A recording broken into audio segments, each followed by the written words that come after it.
안녕하세요. 이제 다가오는 봄을 준비해야 할 때인데요.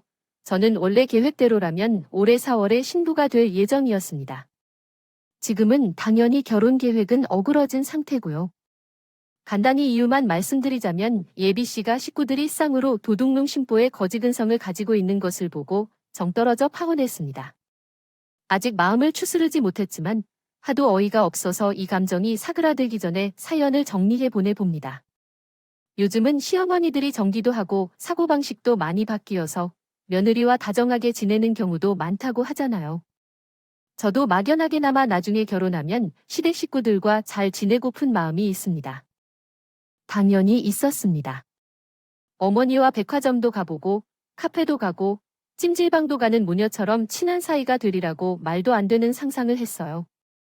그건 역시나 상상 속의 생각이었을 뿐이라는 걸 결혼 준비하면서 알았지만요. 남자친구는 꼼꼼한 성격에 가끔 조금스럽게 느껴질 만큼 계산적인 면도 있긴 했지만 사람만 놓고 보면 착했어요. 단점 없는 사람은 없는 법이니까요.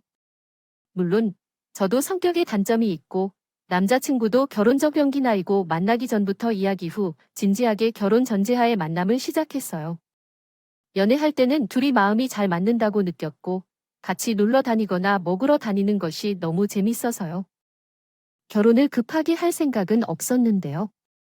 30이 넘어가면서 우리 부모님께서 서서히 결혼을 원하셨는데 마침 제가 만나는 사람이 있음을 아시고 남자친구를 집에 소개했어요. 저희 부모님은 남자친구를 마음에 들어 하셨어요. 일단 남자친구가 키도 훤하고 어른들에게 정말 잘하십니다. 특히 아버지는 남자친구의 배경보다 사람을 먼저 보고 저에게 잘할 거라고 생각하신 것 같아요. 엄마는 조금 걱정을 하셨습니다. 다른 것보다 경제적인 측면 때문에 제가 힘들어할 것 같다고 하시더라고요. 엄마는 너무 한쪽으로 기울지 않는 결혼을 원하셨어요. 비슷한 배경을 가진 가정끼리 만나면 갈등도 없을 텐데요. 엄마는 사람은 나쁘지 않다고 생각하지만 너무 준비가 안 돼 있는 것 같아요. 그럼 가겠네. 너 그 집에 갔어 봤어? 인사하러 곧 가기로 했어. 내가 모은 돈이 좀 있으니까 대출받아 시작하면 어떻게 할 수 있겠지. 엄마 말을 들었으니까 나도 불안해졌는데 아빠가 그러셨대. 남자는 잘 고르는 게 괜찮다고 아빠는 내게 잘해주는 남자가 좋아. 그냥 돈이야. 둘이 같이 앞으로 열심히 벌면 되는 것이야.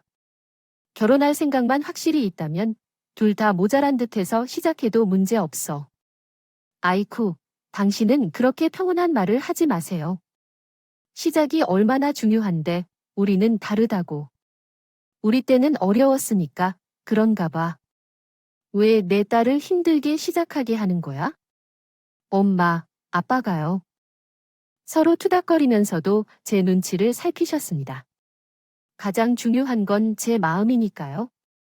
저가 남자친구를 많이 좋아하고 있다는 걸 두 분이 아셨기 때문에 일단 제 의견에 모든 우선권을 두셨습니다. 어쨌든 우리 집에 인사하고 난 이후로 남자친구도 저와의 결혼을 진지하게 생각했어요. 저는 결혼을 너무 쉽게 생각했던 모양이에요. 둘이 마음만 맞으면 나머지는 어렵지 않을 거라고 생각했지만 막상 준비하면서 보니 결혼은 현실이라는 말이 있듯이 괜히 하는 게 아니라는 걸 확실히 느꼈습니다. 가장 큰 현실의 벽은 다름 아니라 경제적인 문제였어요. 사실 그 사람을 만나면서 각자 집안 사정을 어느 정도 파악했습니다. 남자친구는 제가 부족한 부분 없이 자랐다는 사실을 알고 있었고 저 또한 그 사람의 집 형편이 제보다 못하다는 것은 남자친구와의 대화에서 알고 있었습니다. 그리고 이것만 해결하면 우리 사이의 문제는 없다고 생각했습니다. 다시 말해서 우리 가족은 잘 지내고 있어요. 아버지는 사업가이시고 어머니는 공무원이세요. 2년 후에 퇴직하실 예정이고 아직 결혼하지 않은 형제가 한 명 있습니다. 저는 서울에 위치한 상위권 대학을 졸업하고 프리랜서로 일하면서 나름대로 성공해 수입이 꽤 괜찮습니다. 그간 저축한 금액도 상당히 있는 편입니다. 남자친구는 지방에 사는데 원룸에서 자취하면서 꽤 일하고 있습니다. 전문 직종이라 수입은 좋은 편입니다. 제가 버는 돈은 비슷한데 문제는 나가는 돈이 많은 것 같아요. 직장 생활 5년 하면서 모은 돈이 별로 없다는 거였죠. 결혼하자는 사람이 모아놨다는 돈은 꼴랑 3천만 원이에요. 솔직히 좀 놀랐어요. 본인 스스로도 알고 있었고요. 처음 경제 상황을 오픈하고 조금 충격받아서 제가 결혼을 미루자고 말한 적도 있었어요. 오빠, 우리 결혼 좀 미루는 게 어때? 오빠가 준비가 너무 안 된 것 같아. 한 1에서 2년 정도만 더 바짝 모아서 하면 둘 다 여유 있을 것 같은데. 그렇게 하자. 지금 상태로는 전세는커녕 월세도 못 얻어. 오빠 원룸 빼봤자 1,000만 원이잖아. 그랬는데 남자친구는 그때 가면 또 미리 올 일이 생길 것 같다며 굳고 결혼을 지금 하자고 말했다고 해요. 그때 감히 또 결혼 못할 이유가 생기는 법이니 말 나왔을 때 무작정 결혼하자는 것이 좋겠어요. 그래야 빨리 안정된 위치를 얻을 수 있고 애매하게 더 연애해볼 것보다는 낭비가 많을 것 같아서 그렇네요. 일단 결혼 신호는 나의 원룸에서 시작해도 괜찮은 거겠죠? 그러면 생활비도 아낄 수 있을 테니까 말이죠. 남자친구는 너무 쉽게만 생각하고 말하지만 제 입장에서도 돈을 열심히 모은 것을 고려해야 해요. 처음부터 불편하게 시작하고 싶지 않았는데 결혼해서 풍족하게 행복하게 살고 싶어서 돈을 열심히 모았거든요. 원룸에 살라는 건 너무한 거야? 아니야. 전세든 월세든 부모님이 도와주실 수 있는지 알아보던가, 그게 안 되면 오빠가 돈을 더 모으던가 해야지. 결혼 2년을 미루면 나는 36살이야. 그럼 너무 늦어? 2년 동안 모아봐야 1억을 모으는 게 가능할까? 기껏해야 2대 3천이야. 오빠 집에서는 아예 도와줄 여력이 없어. 글쎄, 어머니께 말씀을 드려봐야겠지만 내 동생도 나 장가가고 나면 결혼하고 싶어 하는 눈치라 아마 큰 도움은 못 받을 것 같아. 남자친구 집에서는 아예 도와줄 여력이 없는 것인지 물어봤더니 남자친구가 아마 힘들 거라고 하더라고요. 사실 남자친구 부모님은 자식들이 성인이 된 후 이혼을 하셨다고 해요. 합니다. 집안 사정은 어려울 만큼 어렵지는 않지만 가지고 있는 것은 현재 저희 가족이 사는 경기도 외곽의 어머니 아파트 한 채뿐이며 어머니는 아직도 사회생활을 하시면서 돈을 벌어 가셔서 집에 생활비를 보충해 주시느라 제 남자친구는 돈을 많이 모으지 못한 것 같았습니다. 우리 둘이 사정이 비슷하다면 서로 없이 시작하는 것도 상관없겠죠. 하지만 솔직히 말하자면 그런 식으로 하고 싶지는 않았습니다. 주변에서 결혼한 집들을 보면 시가에서 금액적인 지원을 받았거나 신혼집을 지원받은 경우도 많고 편하게 결혼하는 주변 지인들을 보며 조금은 부러웠던 것 같아요. 그래서 내심 기대하고 있었나 봐요. 그런데 지원을 받는 것은 아니라고 생각하는데 오히려 사람과 결혼하면 돈이 더 나가는 상황이 예상되니까 괜히 씁쓸하기도 하고 부모님께 죄송스럽기도 했습니다. 이 사정을 부모님께 말씀드리면서 결혼을 좀 미룰 생각이라고 했더니 우리 부모님이 큰 결단을 내리셨는데 사위가 집을 마련하는 것이 부담스러울 것 같다며 집을 제 앞으로 해주시겠다는 거였습니다. 아빠는 그냥 결혼을 미룰까봐 고민 중이신데 그 사람이 너무 결혼 준비가 안 되어 있다고 해요. 돈을 모은 게 삼척뿐이라고 하면서 집을 사는 것도 어렵다고 하시는데 제가 현재 사는 원룸에서 시작하자는데 저는 그건 싫은데요. 대출을 받아서 시작할까 생각도 했는데 요즘 이율도 높다는 얘기만 들리더라고요. 상황이 좀 그래요. 내 남자친구는 어쩐데 말대로 결혼을 그냥 미루자고 하는 거냐? 결혼을 1, 2년 미루면 돈을 많이 모을 수 있다는 보장은 있고 그런 게 더 나아요. 결혼을 서둘러서 둘이 함께 돈을 모으는 게 낫지 않을까요? 둘이 연애를 더 해봐요. 밖에서 쓰는 돈으로 줄줄 세지. 남자친구가 아버지와 똑같은 말을 하더라고요. 근데 어떻게 해야 해요? 상황이 이런데 집은 아버지가 너희 회사 근처로 알아볼 거니까 그냥 말이 나온 김에 결혼해야 할까요? 벌써 인사까지 다 해놓고 미루면 남자 입장에서도 집을 온전히 해온다는 게 부담이야. 집은 여유 있는 쪽에서 하는 게 좋은 거지요.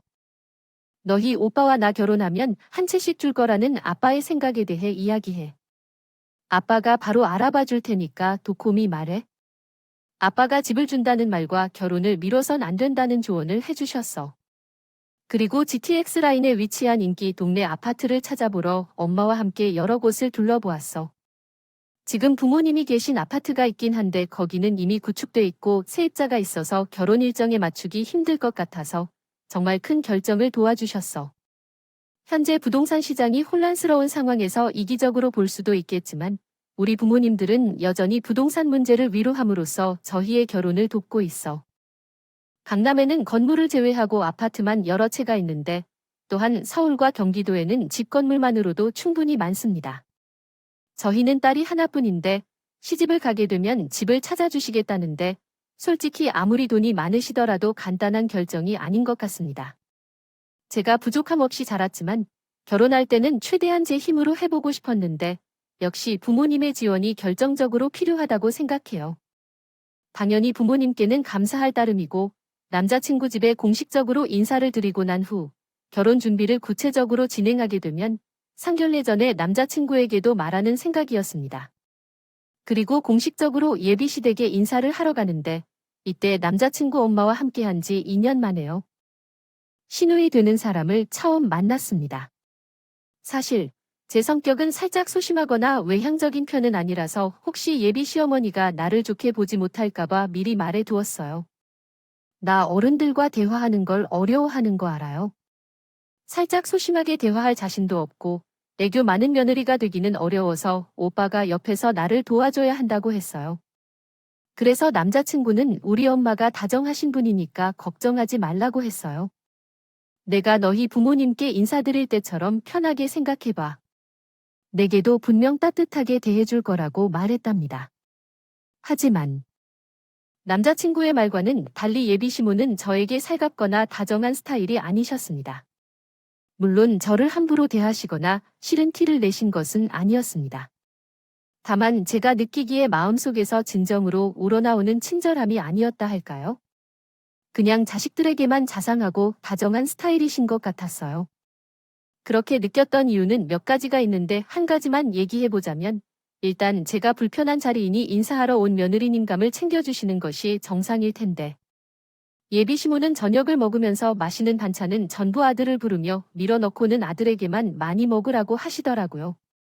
저희 부모님을 인사하러 왔을 때 저희 부모님은 예비 어머니에게만 열심히 챙기셨는데 말입니다. 어쨌든 거기서 약간의 갈등을 느끼긴 했지만 처음 보는 자리에서 판단하는 것은 일러서 생각한다고 생각해 그럴 수도 있다. 넘어갔어요. 예비 시아버지와 이런저런 대화를 나누는데 제에 대한 정보는 대충 남자친구에게 들었던 것 같았어요. 하는 일이나 사는 곳이나 부모님에 대해서는 묻지 않았습니다. 아마 객관적으로 제가 더 나은 상황이라 말을 아껴주신 것 같아요. 시누이는 저보다 2살이 어렸는데 원래 오빠가 올해까지 결혼할 말이 없으면 먼저 결혼할 생각이었다고 하더라고요. 시어머니가 결혼 시기를 먼저 물으셨더라고요. 결혼은 언제쯤 하고 싶니? 저희는 내년 봄쯤 하고 싶어요. 그래요. 기회가 있을 때 결정을 빨리 하는 게 더 나아 보네요. 그래야 우리 딸도 결혼 준비를 빨리 할 수 있을 테고요. 그러나 혹시 저희 상황에 대해 대충 들으신 건가요? 신혼집이 제일 걱정되는데 아들이 말했기로는 원룸에 살려는 걸 당신이 싫다고 했다고 합니다. 아마 신혼집 문제 때문에 남자친구도 그렇고 신혼집도 그렇고 골치 아플 것 같았습니다. 처음에는 우리 집에서 제공해 주실 것을 상견례 때 말씀드리려 했지만 어머니가 집 걱정을 하실 것 같아서 어차피 알게 되겠다면 그냥 말하는 게 낫겠다고 생각했습니다. 저희 어머니. 실은 저희 부모님이 상견례 때 말씀드리려고 했던 건데요. 아빠께서 제가 신혼집을 해주시겠다고 하셨어요. 집 걱정은 덜어도 된다고 하셔서요. 이 말을 하자마자 예비 시모와 시누이 눈이 커다랗게 떴거든요. 집을 하나 20푼이 들어가는 것도 아닌데 너희 부모님이 해주신다고 하셨다 말이야? 너희 집이 직장 가까운 동네는 엄청 비싼 동네 아니냐? 천세값도 다른 건 매매 비용만 먹었던데 기본은 10억 아니냐? 아빠가 집 문제 때문에 사위 부담스러울 것 같다고 걱정하셨거든요. 나중에 천천히 말씀드리려 했는데 어차피 결혼 준비를 하려면 어머니 마시는 것이 나을 것 같아서 말씀드립니다. 요즘 부모님께서는 집을 보러 다니고 계십니다. 아직 어느 아파트를 선택할지 결정을 못 내리셨는데요. 비록 집값이 하락하고 있지만 현재 상황이 최저점이란 보장이 없어요. 올 겨울까지는 집값의 추이를 좀 지켜보겠다고 하시더군요. 집 문제를 언급하기 전까지는 답답한 어머니의 태도가 완전히 변하셨습니다. 저희는 들어버리는 표정을 숨기기 힘들 정도였고 다음에 또 놀러올 때와 자주 얼굴을 볼 때라는 말을 하셨다고 해요. 어쨌든 그 이후에는 양쪽 부모님의 의견을 물어봐서 결혼 날짜를 봄쯤으로 잡고 미리 상견례를 진행했습니다. 상견례 분위기는 나쁘지 않았어요. 일단 우리 부모님은 저와 남자친구를 결혼시키겠다는 쪽으로 마음을 굳힌 상태이셨고요. 예비 시어머님과 시어머님도 관철이다.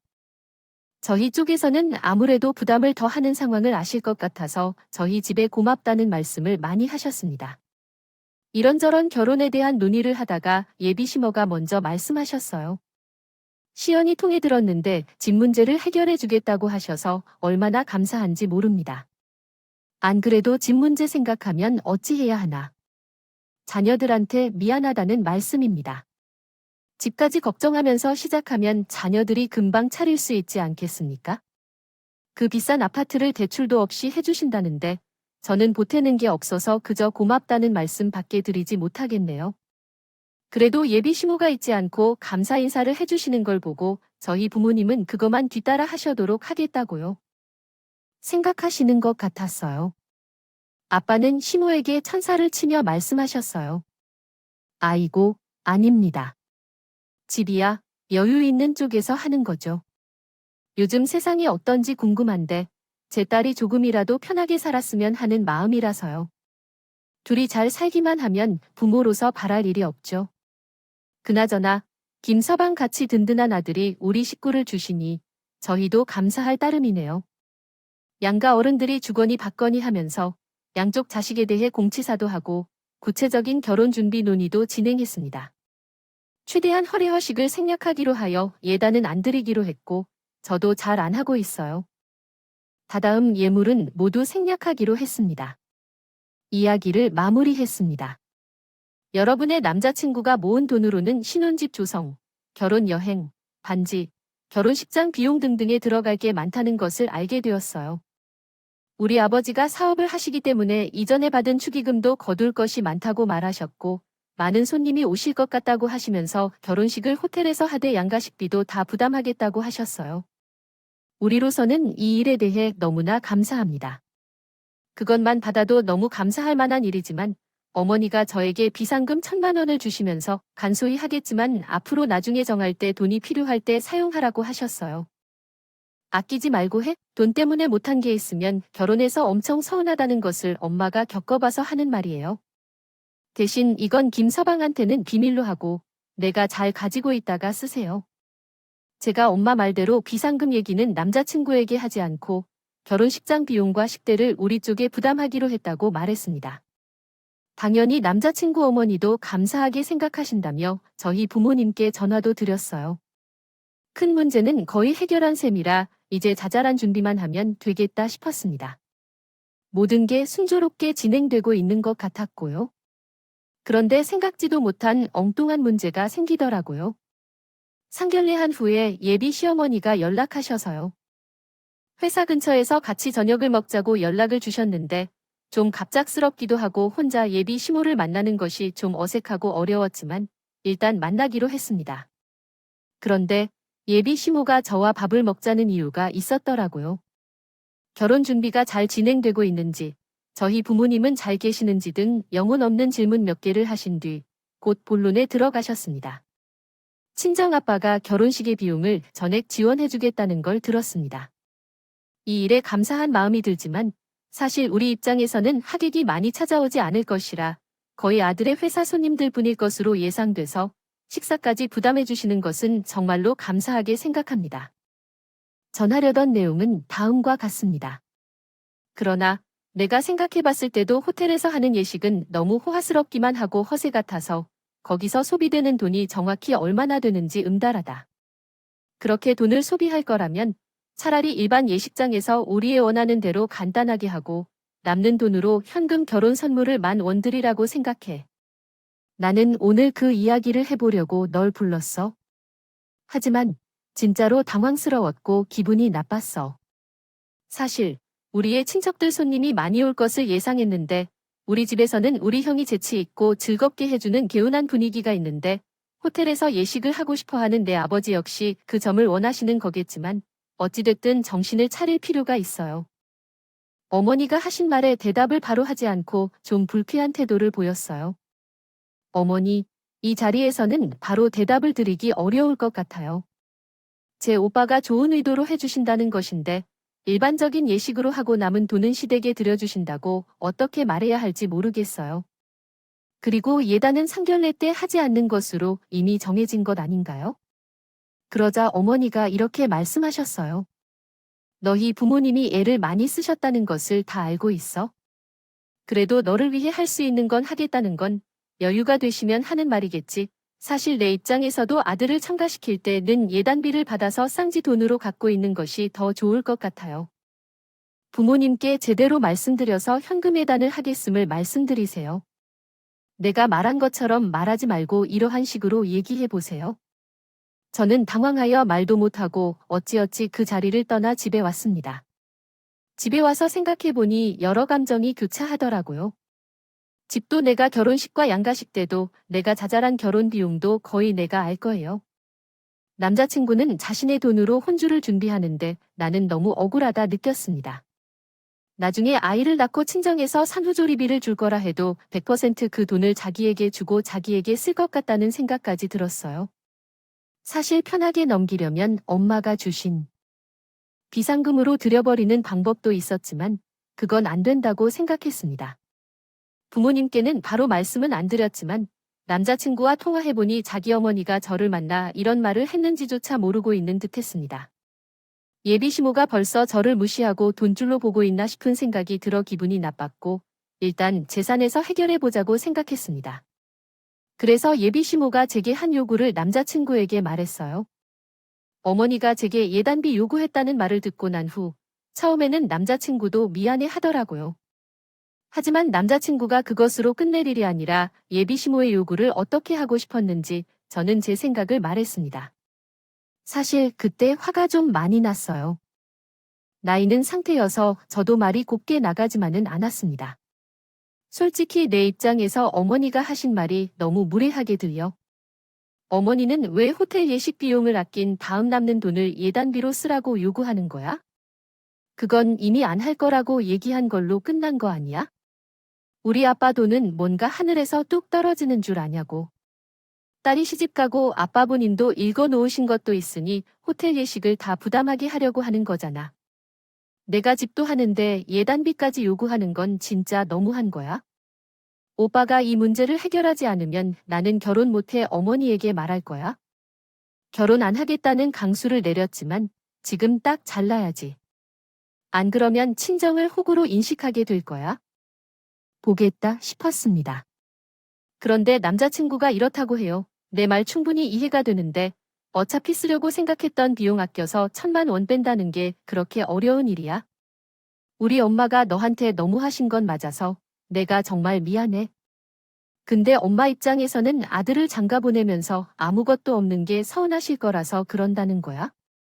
내가 예단비를 부모님께 말씀드리기 어려우면 내 돈으로 내가 주는 것처럼 드리는 건 어때?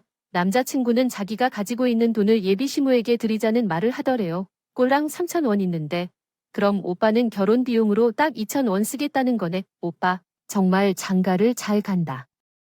대한민국에는 오빠처럼 결혼하고 거주하는 사람이 있을까요? 오빠, 잘 들어. 우리 부모님도 쉽게 버신 돈 아니에요. 세상에 편하게 버는 돈은 없어요. 나는 결혼해서도 내 부모님을 효도하고 싶어요. 아무것도 안 보태주시는 오빠 어머니에 대해 효도할 생각을 안 하는 것 같아요. 솔직히 말하면 시댁으로 돈이 계속 빠져나가는 것 같아서 억울하고 손해를 보는 것 같아요. 감정이 격해져서 언성을 높여서 말했는데 남자친구는 그 말로 인해 기분이 나빠 보였어요. 어두워진 표정으로 저에게 이렇게 말했어요. 너 말을 왜 그리 심하게 하냐? 결혼할 사이에 그렇게 계산적으로 나오나? 거야, 그렇게 따지면 나도 계산해봐. 솔직히 장인어른이 주시는 건 모두 이름으로 할 테고 집은 어차피 소유권이 있는 돈이니까 집이 없어지는 것도 아니고 명인이라고는 엄밀히 말해 결혼 비용이라고 할 수 없지. 어차피 내 돈 3천만 원을 결혼비로 쓴다는 건데 내가 너보다 더 부담하는 게 아니야? 그렇게 따지면 너야말로 돈을 쓰는 게 없는 거잖아. 장인어른이 보태주는 예식비 말고 내가 쓰는 게 뭐가 있는데? 그러니까 엄마가 말씀하신 예단비 좋은 마음으로 그냥 드리자. 저는 남자친구가 펼치는 개논리에 말문이 막혔습니다. 속으로 그런 계산법을 생각하고 있다. 줄은 정말 몰랐어요. 신혼집은 애당초 자기 것이 아닌 것 같아요. 결혼 비용이라고 할 수 없다고 해요. 그러면서 자신이 준 돈만큼 저를 보태는 거였어요. 너무 기발해서 그랬어요. 웃기는 소리 하지 마세요, 오빠. 요런 생각은 몰랐어요. 집은 결혼 비용이 아니에요. 그런 논리가 어디에 있니? 두 번째로 이 말을 하지 않겠어? 적게 하면서 부모님께 하는 순간 결혼이 깨지기 시작해. 오빠가 여기까지 이해해줘야 해. 어머니에게 제대로 말해주면 남자친구가 묵묵부답으로 알고 있다 하더라고. 그리고 일주일 정도 지난 후 시어머니가 다시 저에게 연락하셔서 집으로 와서 밥 한 끼 먹자고 하셨어요. 어떻게든 예단 문제로 생각되네요. 부르는 것 같았어요. 남자친구가 말을 한 것 같아 짐작했고 시모 목소리가 나쁘지 않은 것으로 판단해서 미안해서 나를 부르신 건가 생각했어요. 흔쾌히 가겠다고 대답하고 예상이 완전히 틀렸다는 것을 그 집에 가서 알았지만 예배 시댁에 갔더니 그때는 시누이도 같이 와 있었어요. 둘 다 저를 반갑게 반겨줘서 저도 웃으며 들어갔습니다. 어머니가 언제 말씀을 꺼내실지를 살피고 있었어요. 한참을 딴소리만 실컷 하신 뒤에 어머니께서 결국 먼저 얘기를 시작하셨는데 예단 문제를 말씀하시려는 것이 아니라 이번에는 엉뚱하게 신혼집에 대해 물어보셨어요. 그때가 10월쯤이었는데 아버지께서 겨울까지 집값 추이를 지켜보겠다 하시면서 매매를 미루고 계시던 상황이었죠. 친정아버지는 아직 집을 둘러보시는 중이라네요. 너희가 들어갈 집이니까 언제쯤 볼 수 있는지 나도 궁금하네. 요즘 집값이 계속 떨어지고 있다고 하더라고요. 아빠도 바닥을 잡는다고 눈치를 보고 계시는 모양입니다. 그래도 그 동네 시세가 10억 밑으로 떨어지진 않는 것 같죠. 저는 직장에서 조금 멀어도 괜찮지만 아빠는 무조건 입지 좋은 상급 지역을 잡아야 한다고 하시더라고요. 10억 정도 나는 아파트를 확실히 사줄 생각이 있으시군요. 지난번에 아버지가 예단말로 속상했다며 현수인이 얼마나 나를 욕하는지 그날 정말 큰 싸움이 있었었죠. 어머니께서 그런 얘긴 없었던 걸로 하셨어요. 그깟 예단비에 내 목숨을 걸어서 뭐 하겠니? 이해해 주셔서 고맙습니다. 어머니께서 그러셔서 그러면 그 얘긴 우리 부모님께는 말씀 안 드릴게요. 어머니께서 그러시니까 저도 더 이상 기분 상의하지 말고 거기서 마무리해야겠다고 결심했어요. 그래서 웃으며 대답했죠. 그런데 거기서 끝이 아니었습니다. 어머니께서 저에게 직접 하시는 말씀이 뭐였냐면 근데 말이야 아직 집 계약을 안 하셨다고 하시니까 내가 더 좋은 생각이 있는데 한번 들어볼래? 아무리 생각해도 10억으로 집 한 채 살고 말거든 너무 아깝다는 생각이 들어. 어머니가 말씀해 주시는데 그때 저는 들었죠. 있으면서도 술술 불안한 것 같았고요. 왠지 어마어마한 말을 하실 것 같아서요. 아니나 다를까 그 다음이어서 하시는 말씀에 기가 막혔습니다. 기왕에 너 집주인인 걸로 10억을 쓰시려고 마음먹으신 거면 차라리 5억짜리 집을 둘째 사주시는 게 어떨까 해서 말이에요. 오늘 너 집까지 불린 건 진지하게 집 문제를 상담하려고 부른 거예요. 굳이 비싼 동네 한 채를 사느니 조금 외곽이라도 부채를 사시면 안 될까요? 어차피 저에게 집을 주시려고 맘먹으신 것이 10억이니까 그 돈으로 집 두 채를 사라고 하시는 겁니다. 저는 도무지 어머니의 의도를 모르겠더라고요. 어차피 제가 살 집인데 왜 외곽의 하급지 두 채를 사야 하는지 이해가 안 돼요. 사실 이 문장은 전체적으로 문맥이 불분명하며 문법적인 문제도 있습니다. 아무쪼록 의미를 유추하여 문장을 다시 작성해 보겠습니다. 어머니와 얘기해야 할 사안이 있습니다. 아파트를 사야 할지 아니면 다른 투자를 해야 할지 고민 중입니다. 아빠는 좋은 곳에 사주려고 하지만 제게 싸고 투자가 되는 아파트를 사달라고 요구하시는데 궁금합니다. 또, 왜 두 채를 살 것을 권유하시는 건가요? 그냥 솔직히 말해주세요.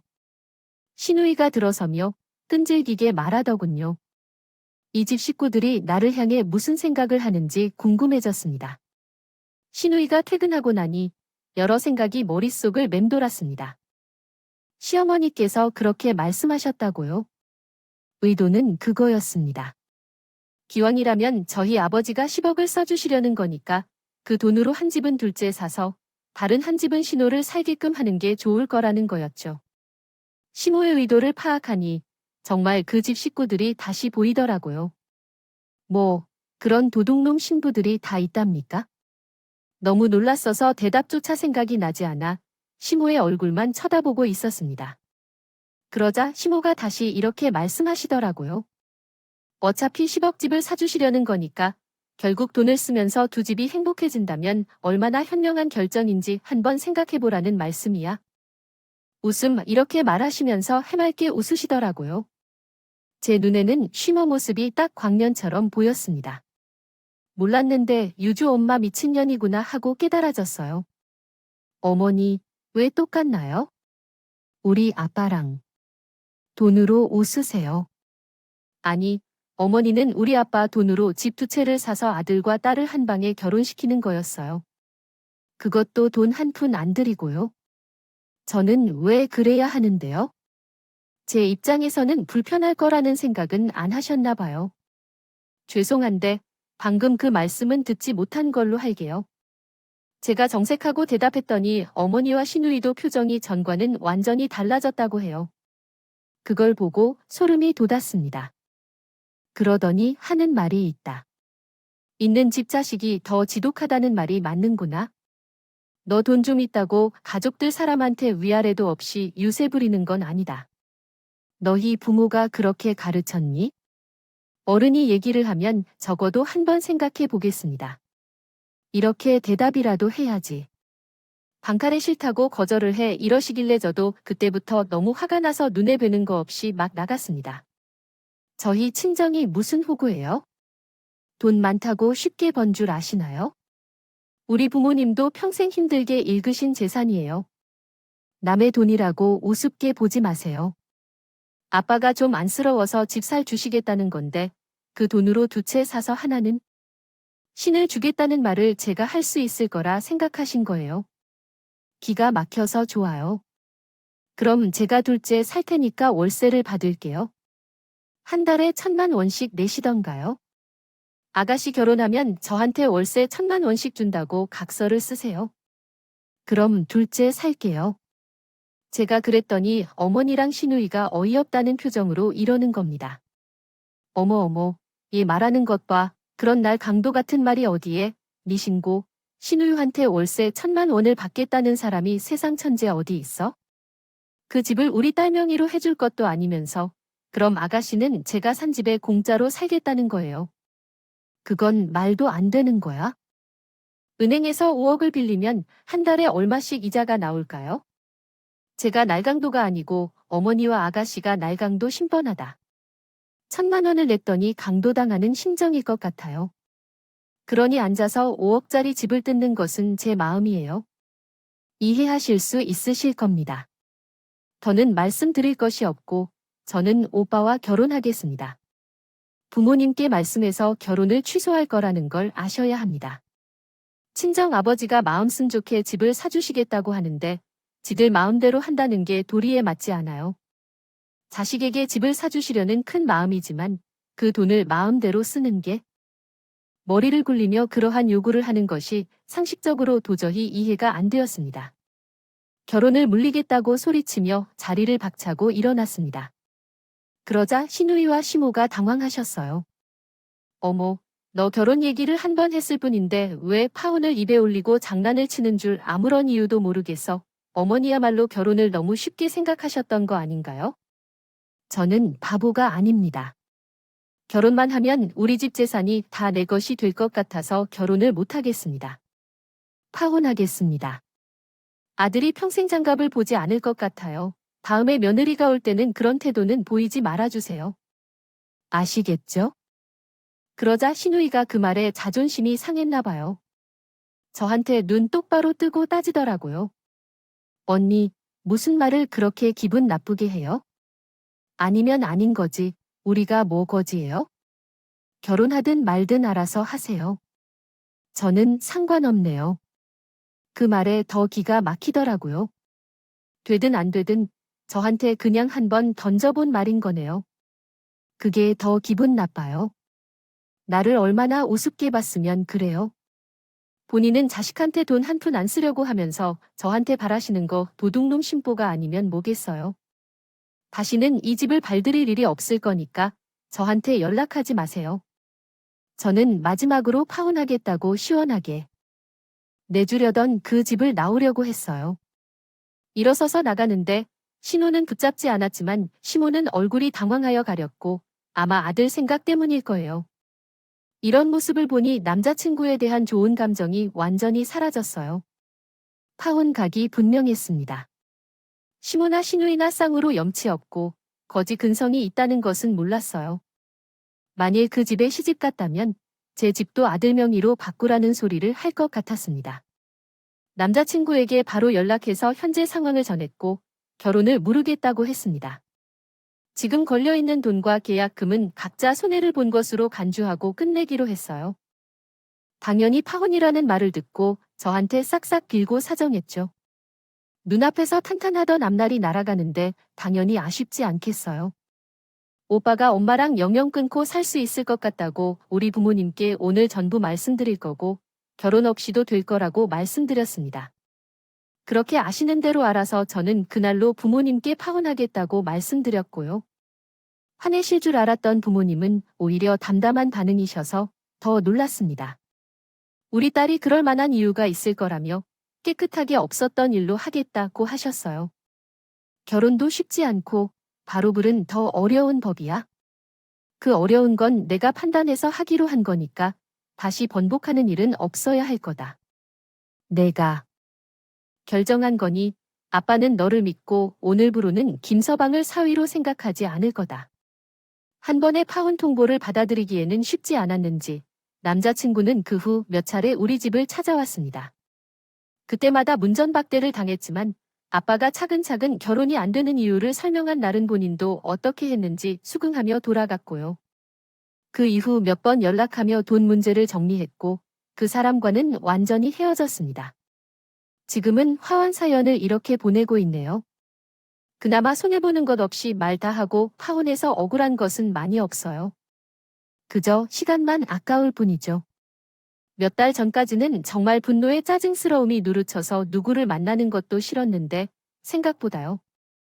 일상이 빨리 회복되어서 다행이에요. 제가 염치 없는 예비시대와의 파혼 사연이라고 언급했지만 사실은 제가 염치 없는 딸이에요. 세상에 쟤처럼 부정직한 딸이 어디 있겠어요. 결혼에 대해 열중하진 않았지만 왜곡된 결혼 생각을 가지고 있었던 것 같아요.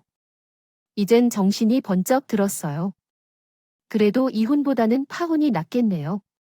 더 성숙해지고 남자를 바라보는 시선이 바뀌면 결혼에 대해 고민해보려고요. 이렇게 어처구니 없는 요구를 하는 집이 요즘에도 있다는 것을 전하고 싶어서 힘들었지만 사연을 공유했어요. 성숙해지지 않은 딸이 정신을 차리게끔 진심 어린 조언을 부탁드립니다. 제 이야기는 여기까지 마치겠습니다. 구독자 여러분도 환절기에 건강 조심하세요. 바랍니다. 감사합니다.